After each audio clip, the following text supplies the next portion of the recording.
সকালের ব্রেকফাস্ট একদম রেডি হয়ে গেছে, ডিম আলু পরোটা। রেসিপিটা তোমাদের কেমন লাগলো কমেন্ট করে কিন্তু জানিও। এটা কিন্তু খুব সহজে তোমরা রাতের ডিনারেও খেতে পারো, ভালো পেটটাও ভরবে আর খাবারটাও কিন্তু healthy.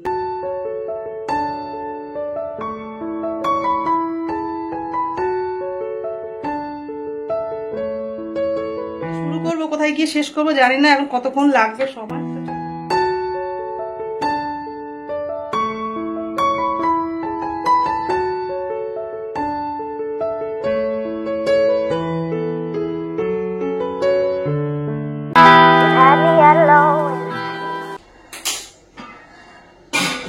Hello everyone, good morning. তোমরা সবাই কেমন আছো? আশা করি খুব ভালো আছো, সুস্থ আছো। আমরাও ভালো আছি। দেবনাথ ফ্যামিলিতে তোমাদের আরেকবার স্বাগত।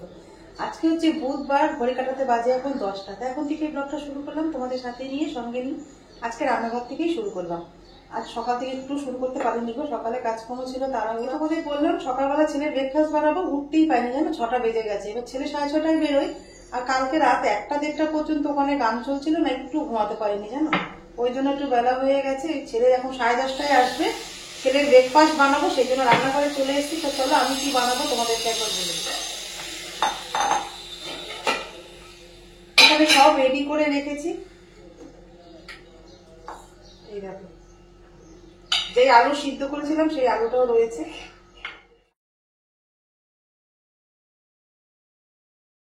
বানাবো হচ্ছে ডিম আলু পরোটা, একদম সহজ ভাবে বানাবো, তোমাদের দেখবে অনেকটাই সুবিধা হবে কিন্তু এটা বানাতে। এটা চাইলে কিন্তু ডিম আলু পরোটাটা বানানোর জন্য তোমরা কিন্তু ময়দাও ব্যবহার করতে পারো, কিন্তু আমি একটু হেলদি রাখার চেষ্টা করছি, ওই জন্য আটা দিচ্ছি। তোমরা কিন্তু আটা দিয়েও করতে পারো খুব ভালোভাবে, ময়দা দিয়ে করলেও ভালো হবে। তা দেখো, 1 বাটি আটা আমি বাটির মধ্যে নিয়ে নিলাম, 2টো ডিম আমি বাটির মধ্যে ফাটিয়ে নিয়ে নেব।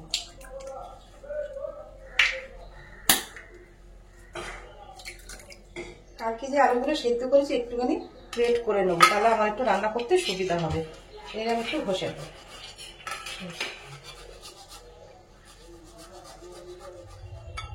যতটা লাগবে আমি ততটাই আলু নিয়ে নেবো এর মধ্যে।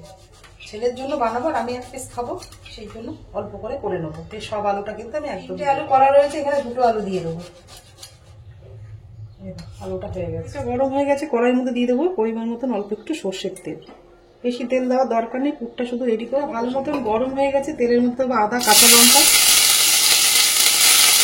একই সঙ্গে একটা পেঁয়াজ কুচি রেখেছি সেটাও দিয়ে দেবো, টমেটো একসাথে দিয়ে দিলাম।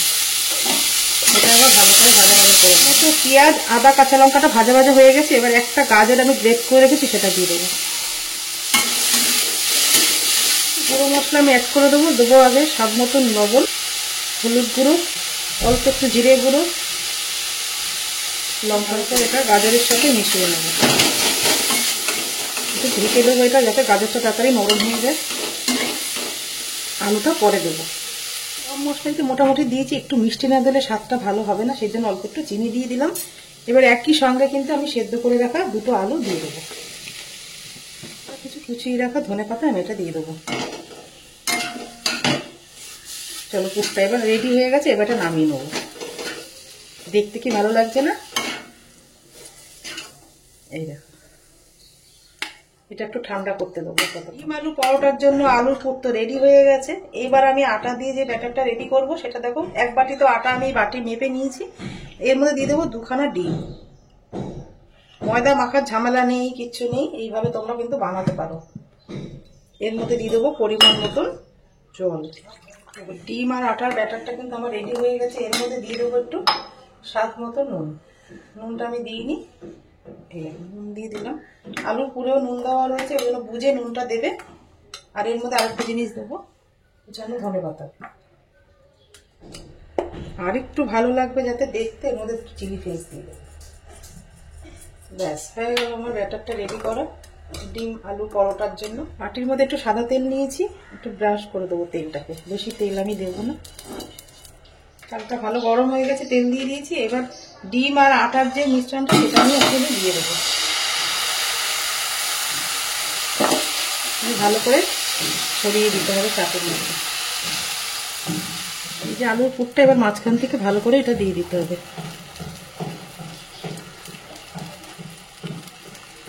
এবার 2 সাইড থেকে ভালো করে ফোল্ড করে দেবো।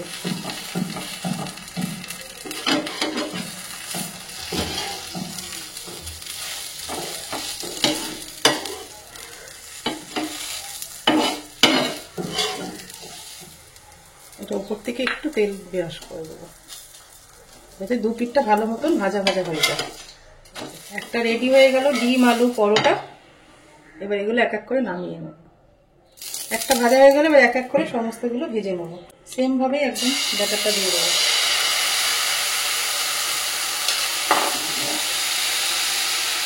একই রকম ভাবে মাঝখানে কিন্তু আলুর পুরটা দিয়ে দেবো।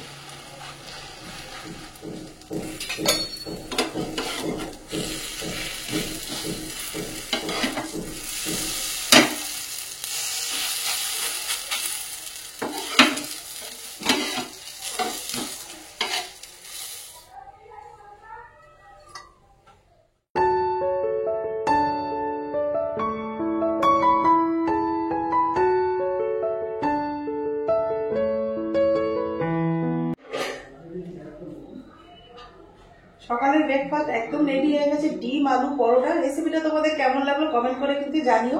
এটা কিন্তু খুব সহজে তোমার রাতের ডিনারেও খেতে পারো, ভালো পেটটাও ভরবে আর খাবারটাও কিন্তু হেলদি। ময়দা দিয়ে চাইলেও করতে পারো, কোনো অসুবিধা নেই, কিন্তু আমি আটা দিয়ে করেছি, এটা ময়দা দিয়ে করা যেতে পারে। চলো, ছেলেও চলে এসছে, ওকে ব্রেকফাস্টটা দিয়ে খাইয়ে দেখি কেমন হয়েছে রেসিপিটা। ছেলে আসুক আর দেখো, আর ব্রেকফাস্ট বানাতে গিয়ে কতটা বাসন আমার, সামান্য একটু ব্রেকফাস্ট বানিয়েছি তার জন্য দেখো এতটা বাসন বেরিয়েছে। এগুলো পরিষ্কার করে তারপরে কিন্তু রান্নার জোগাড়।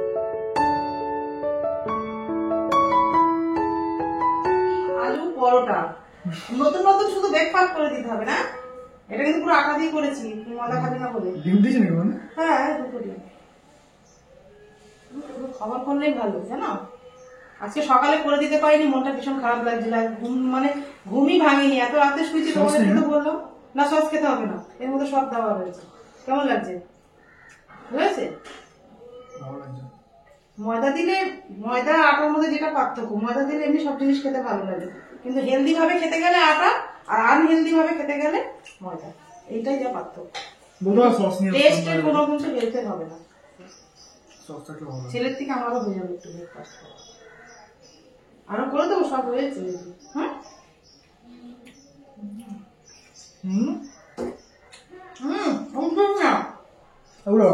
হ্যাঁ, তোমরা কিন্তু একবার সকালের ব্রেকফাস্ট বা রাতের ডিনারে কিন্তু এটা খেতে পারো, বেশ ভালো লাগবে।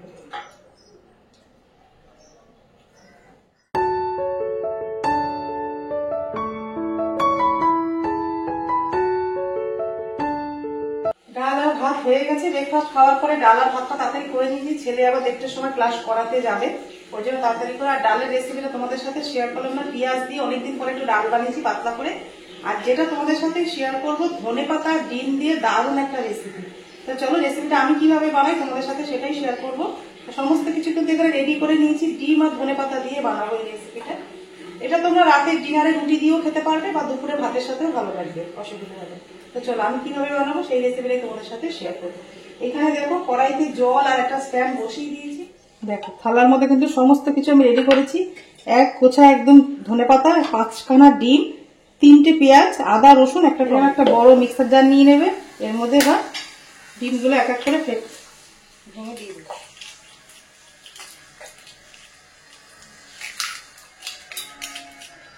এই দেখো 5খানা ডিম কিন্তু আমি মিক্সার জারে দিয়ে এটা দেবো, একদম ভর্তি করে ধনেপাতা দিয়ে দেবো।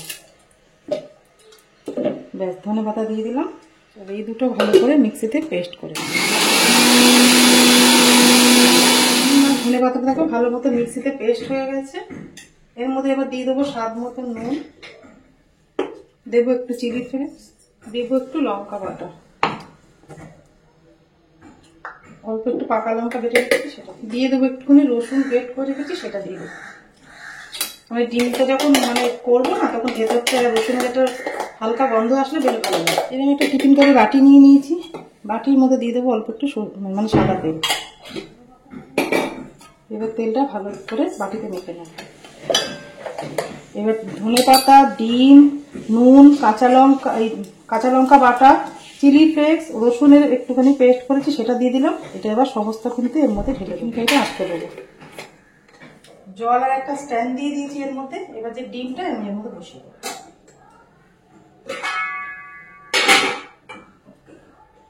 এটা হতে থাক, তারপর কিভাবে রান্না করি। কতটা হয়েছে একটু দেখে নেব। এই দেখো গ্যাসটা অফ করে দিলাম। এবার একটা চাকু দিয়ে দেখে নেবো ভেতরটা কিরকম কুক। এই দেখো ভেতরটা কিন্তু পুরো কুক হয়ে গেছে।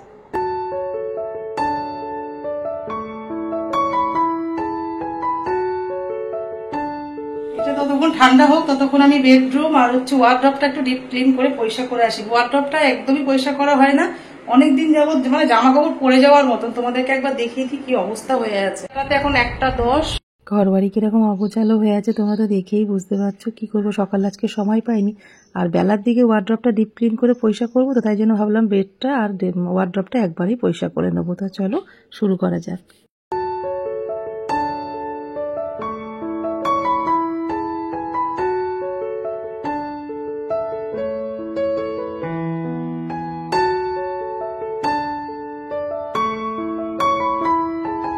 কোথায় গিয়ে শেষ করবো জানি না, এখন কতক্ষণ লাগবে সময়। তা চলো কাজগুলোকে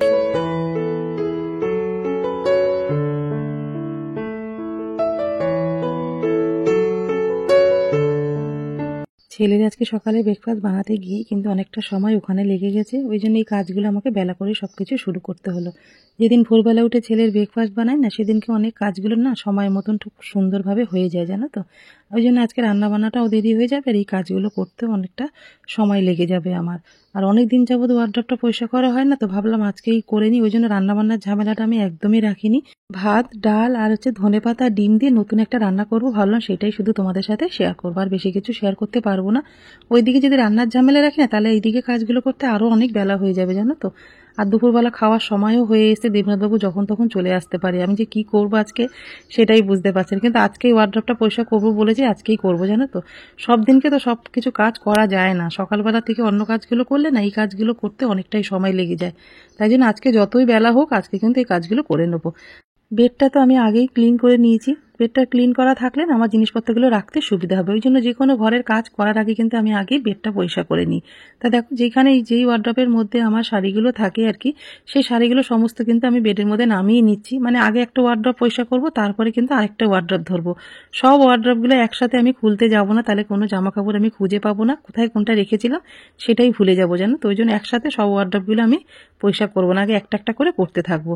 তা ব্রেকফাস্ট রান্নাবান্না সেরে হাতে 1 ঘন্টা সময় নিয়েই এসছি ওয়ার্ড্রপটা ডিপ ক্লিন করে পরিষ্কার করবো।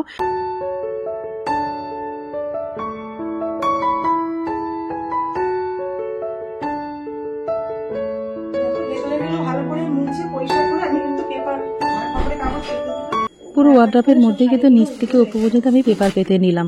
আর 1 কেজি মতন জানো তো আমি পেপার কিনে রেখেছি। পেপার না ভীষণ কাজের জিনিস, জানো তো। কাচের জিনিসপত্র মোছা থেকে তোমার ওয়ার্ড্রপের ভেতরে পাতা থেকে বা যেখানে বাসন টাসন রাখবে সেই সব জায়গায় কিন্তু পেপার পেতে আমরা অনায়াসে জিনিসগুলো কিন্তু গুছিয়ে রাখতে পারি, জিনিসগুলো ভালোও থাকে। পেপারের কথা বলতে হট করে একটা কথা মনে পড়ে গেল। পেপার নিয়ে অনেক স্মৃতি আছে, জানো তো আমার জীবনে। আমাদের যখন তালদির বাড়ি থাকতাম, বেড়ার ঘর ছিল, জানো তো। বেড়ার ঘরে না ছোট ছোট দেখবে খোপ খোপ থাকে, আলো বাতাস ঢোকে, তারপরে জলের ঝাপটা আসে। তখন কি করতাম জানো, এরকম কেজি ধরে পেপার কিনতাম, মানে 1 কেজি 2 কেজি যত আমার ঘরে লাগতো। মানে সংসারে কাজকর্ম সেরে আঠা জাল দিতাম, মানে আটা দিয়ে ময়দা দিয়ে আঠা জাল দিয়ে পুরো ঘরে আমি পেপার লাগাতাম। মানে এটা কি একটা নেশা হয়ে গেছিল, জানো তো আমার। পুরো পেপার, সুন্দর সুন্দর পেপারের ছবি থাকবে, ঘরটা দেখতে ভালো লাগবে। মানে পুরো ঘরে বারান্দায় আমি পেপার লাগিয়ে রাখতাম, যাতে জলের ঝাপটাটাও না আসে, দেখতেও যেন ভালো লাগে। মানে ভাঙাচোরা ঘর বাড়ি হোক না কেন, তাতে যদি একটু সাজিয়ে গুছিয়ে রাখা যায়, দেখতে কিন্তু বেশ ভালো লাগে, তাই না। আমার দিদিমা মানে বড়দের মুখে একটা কথাই শুনেছি, যে ছেঁড়া শাড়ি পরো কিন্তু পরিষ্কার পরো, ঘর ছোট থাকুক কিন্তু গুছানো থাকুক, তাই না বলো। তা দেখো এক এক করে কিন্তু ওয়ার্ড্রপের মধ্যে আমি শাড়িগুলো সুন্দর করে গুছিয়ে রাখছি। তা চলো পরে গিয়ে তোমাদের সাথে আবার কথা হচ্ছে।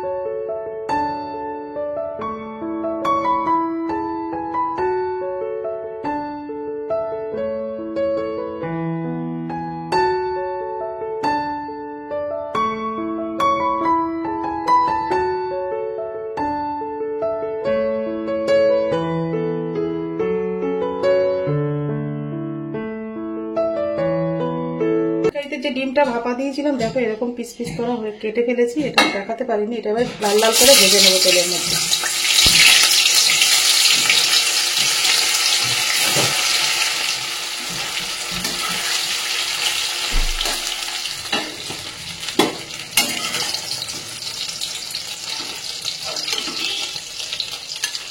এই তেলের মধ্যে 2টো আলু আমি কেটে রেখেছি, এটা ভেজে নেবো। ভেবেছিলাম 1 ঘন্টা হাতে সময় নিয়ে ওয়ার্ড্রপটা গুছিয়ে এসে রান্নাটা করব, কিন্তু না, ওখানে গিয়ে দেখলাম যে কাজ, প্রচুর জামাকাপড় গুছাতে হবে, 1 ঘন্টায় কিচ্ছু হবে না। ওই জন্য একটুখানি গুছিয়ে রান্নাটা করতে চলে। দেখো আলু আর ডিমটা কিন্তু ভালো করে লাল লাল করে ভেজে নিয়েছি। এর মধ্যে আরেকটু তেল দিয়ে নিয়েছি, আর এই যে চপারে একটা মশলা চপ করেছি, পেঁয়াজ, আদা, রসুন, টমেটো, এটা এবার দিয়ে দেবো।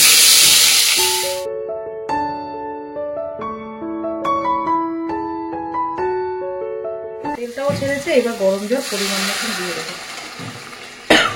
ধনে পাতা, ডিম ভাপা, বুঝলে?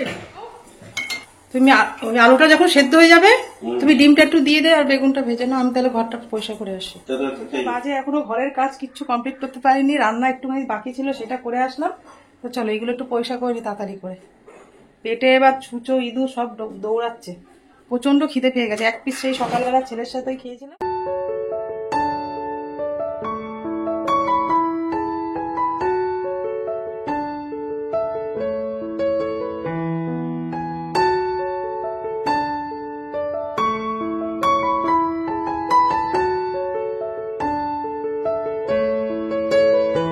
গুছিয়ে পরিষ্কার করে ফেলেছি। ওপরে সব এই হ্যাঙ্গারে শাড়িগুলো রেখে দিয়েছি, আর এইখানে দেখো নতুন যেগুলো রয়েছে সেগুলো ভাঁজ ভাঙা হয়নি, সেখানে সব এইখানে রেখেছি। আর এইখানে সব ঢাকাই যেগুলো আছে, হ্যান্ডলুমের মধ্যে যে শাড়িগুলো আছে সেগুলো সব এইখানে রেখেছি, ঢাকাই আর হ্যান্ডলুমের মধ্যে। আর এখানে একটা ব্লাউজ আর একটা শাড়ি রয়েছে এর মধ্যে এখনো। তো চলো এই ওয়ার্ড্রপ গুছিয়েছি, আর এখন আর হয়ে উঠছে না, লাগলো কমেন্ট করে কিন্তু জানি। ওয়ার্ড্রপ তো পুরো পরিষ্কার ক্লিন হয়ে গেল। এবার বাইরেটা করতে হবে, ঠিক আছে? এরকম হয়ে আছে, এটা খেয়ে দিয়ে এসে তারপরে করব। একটা ওয়ার্ড্রপ গোছানো হয়ে গেছে, আর একটা একটু পরে করব, আগে খেয়ে দিয়ে নিই তারপরে এসে করব, জানো তো। তা দেখো যেখানে সাইড টেবিলটা থাকে সেই জায়গাটা রাখবো, তো তার আগে জায়গাটা মুছে নিলাম আর সাইড টেবিলটা একটু মুছে পরিষ্কার করে নিলাম। নিয়ে এবার এক এক করে কাজগুলো একটু এগিয়ে নেবো। দেবনাথবাবু ওই বেগুনটা ভাজছে, ততক্ষণ আমার এই কাজগুলো হয়ে যাবে। ও ভাত চাইলে তখন আমি কাজটা শেষ করে আগে ভাত খেয়ে আসবো, তারপরে কিন্তু কাজগুলো করব। তা দেখো ওর এখনো ভাজা হয়নি, তখন ভাবলাম ঠিক আছে এই ওয়ার্ড্রপটা তাহলে একটু পরিষ্কার করে নিই, বসে থেকে তো লাভ নেই, সেই জন্য মানে পেপারগুলো পেতে রেখে দিই, পরে এসে জামাকাপড়গুলো এক এক করে গোছাবো। ভেতরটার অবস্থা তো তোমরা দেখতেই পাচ্ছ, প্রচুর জামাকাপড়, জানো তো। জামাকাপড় ভাঁজ করতে করতে আমার হাতের যন্ত্রণা।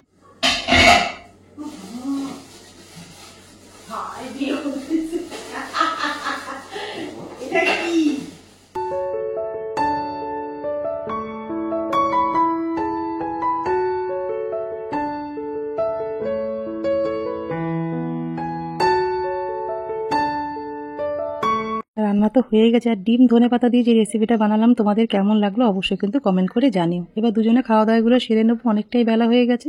দেবনাথবাবু এসে কিন্তু অনেকক্ষণ স্নান করেছে, তারপরে আমার রান্নাঘরে আমার কাজগুলোতে অনেকটাই হেল্প করে দিয়েছে। বেগুনগুলো ভাজতে বলেছিলাম না, বেগুন ভাজাগুলো পুড়িয়ে দিয়েছে, জানো তো। সারা রান্নাঘর দেখি এসে ধোয়া ধোয়া হয়ে গেছে, সেই নিয়ে দুজনে একটু হাসাহাসি করছিলাম। তো দেখো খাওয়া দাওয়া সেরে চলে এসছে, এবার বাকি যে কাজগুলো আছে সেগুলো একটু কমপ্লিট করে নেবো। তোমরা তোমাদের ওয়ার্ড্রপগুলো কিভাবে গুছাও আর কিভাবে জামাকাপড় রাখলে সুবিধা হবে বা কিভাবে রাখা যায় সেগুলো যদি তোমরা জানো অবশ্যই কিন্তু আমাকে কমেন্টের মাধ্যমে জানাতে পারো। কালকে একজন কমেন্ট করেছিল, আমাকে বলে যে অর্গানাইজ বক্সগুলোর মধ্যে জামাকাপড় রাখতে। কিনেছিলাম জানো তো, 4টে না 5টা কিনেছিলাম অনলাইন থেকে, মানে খুব একটা মজবুত না, জানো তো, শক্তপোক্ত না, মানে চেনগুলো বারবার রাখতে রাখতে না প্লাস্টিকের ওখান থেকে না ছিঁড়ে আসে, জানো তো। এখন 2টো গিয়ে ঠেকেছে, বাদ বাকিগুলো কিন্তু সব ছিঁড়ে গেছে। আমি অনেকবারই কিনেছি, ওই বাড়ি থাকতেও কিনতাম, এখানে এসেও 4টে না 5টা কিনেছিলাম। 2টো রয়েছে, 2টোর মধ্যে তো দেখলে আমি শাড়ি আর ব্যাগটার মধ্যে পুরো ব্লাউজ ভরে গেছে, ওটার মধ্যে রেখেছি। আরও কিছুটা অর্ডার করতে হবে, জানো তো, নাইলে না খুব অসুবিধা হয়ে যায় জামা কাপড়গুলো ভাঁজ করতে। তো চলো তোমরা ব্লগটা দেখতে থাকো, আশা করছি তোমাদের ভালোই লাগবে।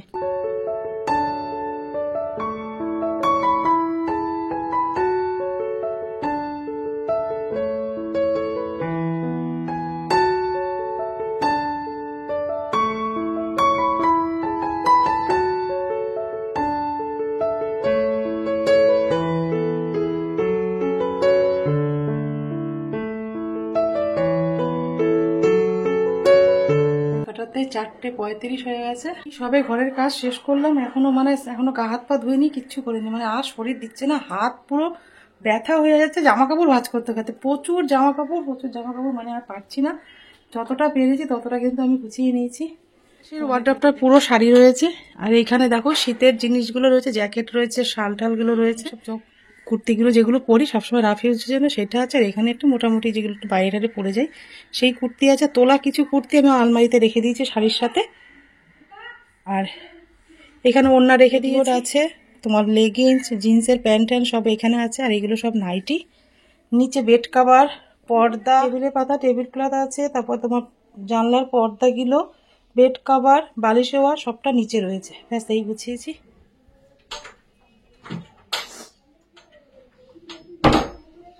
চলো, সকাল 10টা থেকে যে ব্লগটা শুরু করেছিলাম এই পর্যন্তই রাখলাম। যদি তোমাদের কিছু ভালো লেগে থাকে আজকের ব্লগটা, অবশ্যই লাইক কমেন্ট শেয়ার করো। আর আমার চ্যানেল হলে অবশ্যই সাবস্ক্রাইব করো।